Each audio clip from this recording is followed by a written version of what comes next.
So yung what's up guys, welcome back to our channel Rocky Villas TV at Kaigo695. For today's video guys, magbibigay tayo ng reaction dito sa Japanese National. Nilakad niya guys in 30 days mula Capiz, Iloilo at Antique. Grabe guys, ano kaya dahilan kung bakit nilakad niya ng ganun katagal? Sa tuwing tinatanong siya guys ay wala naman siyang intention o ano pa mang basta lagi sagot niya ay exercise daw yun. Tsaka sa tuwing mag-i-stop over siya guys, nagdo-drawing siya at binibinta niya per drawing niya ay 50 pesos para yun yung panggastos niya. So yun guys, para mapanood nyo. Huwag na natin patagalin, play na natin to guys.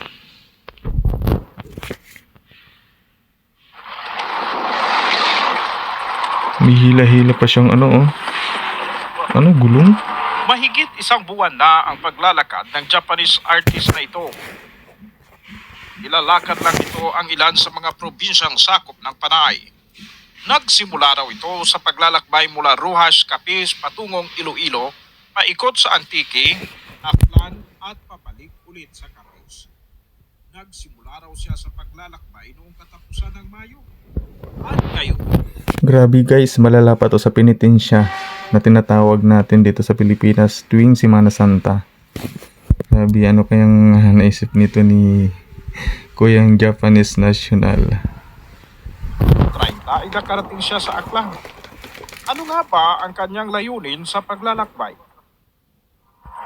Kasama si Radyoman Jeffrey de la Cruz ng RMN Kalibo ay matyaga naming inabangan ang pagdating sa Aklan ni Tapi Noguchi.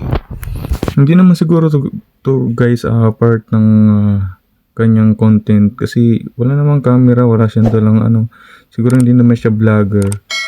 Siguro yun nga, exercise lang yun yung ano niya dito sa Pilipinas kasi yung mga nag-documentary ay mga Pilipino na guys. Siguro nakita siya na naglalakad araw-araw. Sa bilis ng kanyang paglalakad, kinakailangan naming tumakbo para habulin siya at alamin kung bakit niya ito ginagawa. Tasik ta!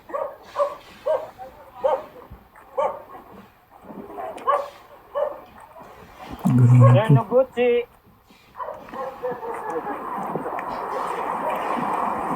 Ang bawat isang hakbang ay parang takbo na kaagad sa amin. Bilis maglakad. Umayag naman siya sa panayam na ito. Pero kailangan daw. So yun guys, sobrang tirik ng araw. Sa tingin nyo ba kakayanan nyo guys? Kahit magtubig ka pa naman tubig kasi araw-araw lalakarin mo in 30 days. Tingin ko para sa akin di ko kaya guys. Sabayan namin siya sa kanyang paglalakad. Kaya ba ito lolo?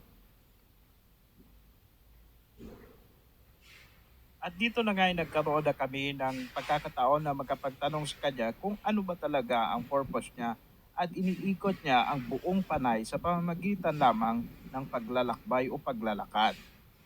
Ang tugon niya ay just exercise. Exercise. Yeah. Just exercise. You walk from the province of Capiz, going through Iloilo and Antique. What is your purpose, sir? Exercise. Exercise only. Yeah. Aside from this, you have nothing to. Exercise, or do you have any advocacy? Yeah. Why you're doing this kind of exercises? Exercise. wala naman raw siyang advocacy o anumang ipinaglalaban, kundi talagang exercise lamang ito. Samantala, habang nagpapahinga sa pagkapagod sa paglalakad, ay gumuguhit rin daw siya ng mga larawan. At ito ay pinagbibili niya sa halagang 50 pesos na siyang ginagamit niya sa Ang kanyang galing. Print making. Wood block print making. It's just 50 peso. So 50 pesos. For my lunch or dinner. Yeah. Siguro guys, professional painting siya sa kanilang bansa, sa bansang Japan. Siguro dito siya nag-summer. Tapos ayan, naging advocacy niya yung maglakad. Tapos at magpapahinga siya, maguguhit siya ng mga larawan at binibinta niya ng halagang 50 pesos, guys. What is the It is- purpose of tires, sir? The tires. Goma. So why you're pulling this tire, sir? Exercise. For exercise For only. exercise. Nang tanungin rin namin Part siya ng about exercise doon sa niya. paghila ng gulong, ay kabahagi rin daw to ng kanyang exercise. Sir, why you are doing this?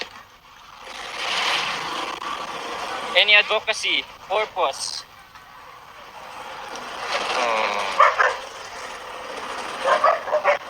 Oh, nothing. Only for exercise, sir. For physical fitness. Any advocacy, nothing for exercise. Mind. Nothing for advocacy, exercise My as well. mentor. Huh? Mentor, mind. Your heart. Yeah, heart. For your heart. For the good health. Ay, mag-akyot ako. Mapuy-puy ako. Pagod na ako. Sobrang nakakapagod dahil lahat pala ng mga gamit ay bit-bit rin niya. Siguro sanay na to, no? Nakalagay sa bayong na ito. My clothes. Yeah. My socks. Socks. So that means that is your personal things. And raincoat. Mm-hmm. And raincoat for my nipa. So where do you stay, sir, every night? Sometimes in the tent and sometimes the people invite me their house. Okay. So you bring with you your tent. Do you have your tent here in your bag? Alright. So where do you install your tent every night that you need to rest? Sobrang hirap siguro, guys, mag-interview na ganun kabilis maglakad tapos kailangan mong habulin siya sa kanyang bawat hakbang. Tapos habang nagtatanong ka sa kanya. Hirap nun, guys. Mainly places that is maybe that is peaceful, away from basketball gym. Basketball court or basketball gym. Because they have the roof. Okay. If it will rain, it's good. So when did you start this activity, sir? When did you start this your journey? End of May. So yun, pagod na po ang lolo ninyo. Hindi ko na nakayanan. Ay, ang hirap pala ng paglalakbay. Naiwan yung camera man. Tapos, Kuya Arnel, balikan mo ako.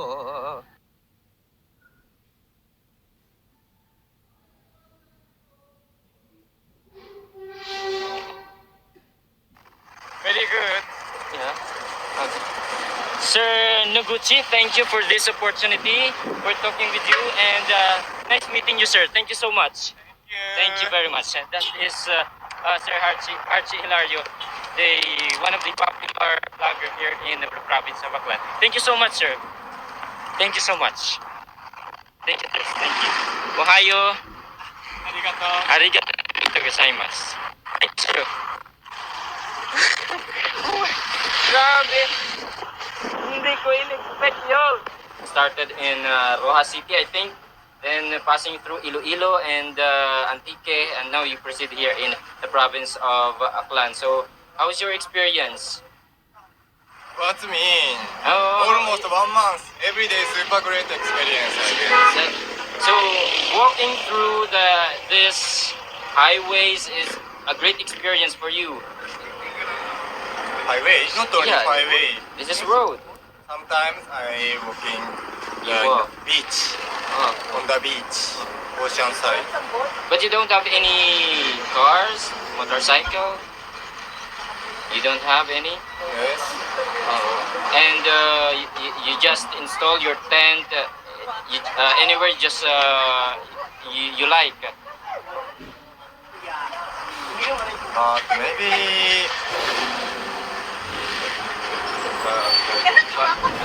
half of maybe almost 20 days. almost 20 days, the Filipino people invite me their house. So I use my tent only 10 days, around 10 days. I mean, this trip is the almost 30 days. I use my tent for sleep only 10 days. Other 20 days is always the Filipino kindly great Alright. people invite me. What do you want to achieve from this, what you're doing? Sorry? What do you want to achieve from what you are doing? Just want to go to Rojas Capiz. Do you have a mission? Do you have a mission why you're doing this? What's your purpose? Do you have any advocacy? Advocacy or purpose? Your purpose? Why you are doing this, sir? Purpose? Why did you decide to do this? I'm interested. Yeah, we are all interested, and most of the Filipinos already knew this story about you because your story is now circulating in social media, and they are wondering why you are doing this. You're just walking around, walking through the roads and going through different destinations. So what is your purpose?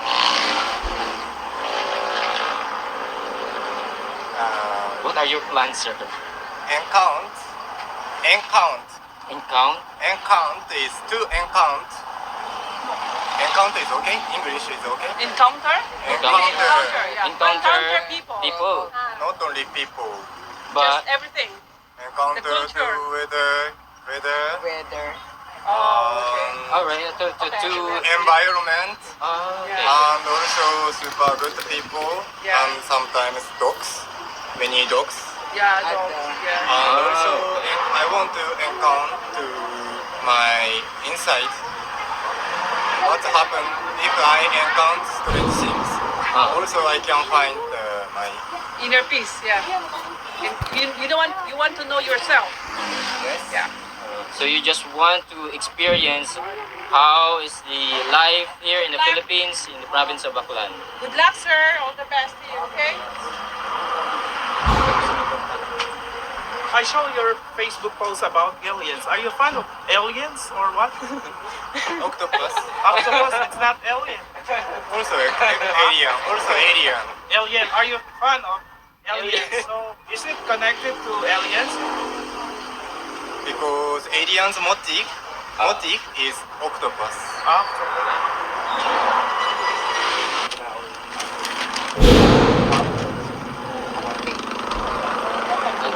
Ayan guys, maguguhit yata siya. A painting? Is that a painting or No. a map? Only a map. Already I walked this island, Taiwan, and Tanegashima, Yakushima, Amami Oshima. So Panay is the fifth island for me. All of them I walked around island with Thai. Dito namin nalaman na hindi lang pala sa Pilipinas niya ito ginawa. May iba't ibang bansa na pala at panglima lang ang Pilipinas. In the island, Mahilig pala siya sa pagtuklas ng mga kultura ng bawat How to bansa relate o bawat island na galing. pinupuntahan niya. It's the important Bilib ako sa determination nito ng Japanese guy na to guys. Grabe. At first, I worked in Taiwan. Taiwan's east side, which is this side, there are so many indigenous people, 16 indigenous people. I met them. 16 indigenous people, each other, super different culture and language and family system. Super flexible bamboo.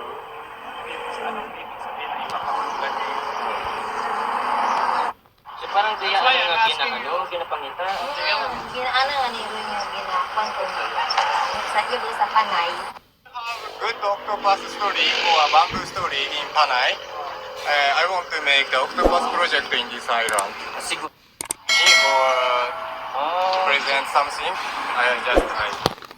So yan guys, hindi lang pala dito sa Pilipinas niya ginawa. Marami ng mga bansang kanyang napunta na ganun din yung ginagawa niya, yung naglalakad lang siya guys ng ganun katagal. Grabe. Hindi ako makapaniwala guys.